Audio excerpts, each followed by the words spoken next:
کچھ اور کویسچنز لیتے ہیں. کسی نے کہا کہ میں ایسی جگہ کام کرتا ہوں جہاں ایسڈ کا کام ہوتا ہے, تیزاب کا ہے, اور اس کی بو بہت ہی تیز ہوتی ہے, تو ہم حالت روزہ میں وہاں پر کام کر سکتے ہیں یا نہیں کر سکتے؟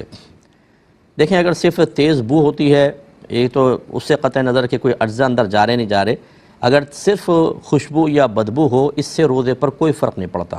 اسی لیے اگر آپ کوئی مطلب کسی عطر کی دکانوں کے پاس سے گزر گئے, خوشبو آ گئی, یا کسی گندی جگہ سے گزرے, کوئی اسمیل وغیرہ آئی, تو اس سے آپ کے روزے میں فرق نہیں پڑتا. ایسی ایسڈ سے کوئی فرق نہیں پڑے گا.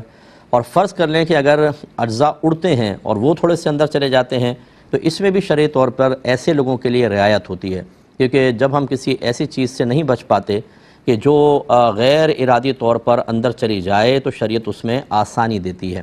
جیسے آج کل روڈوں کے اوپر آپ دیکھیں دھواں ہے, ہم جب سانس لیتے ہیں وہ اندر جاتا ہے, کاربن وغیرہ اندر چلا جاتا ہے, ڈسٹ چلی جاتی ہے.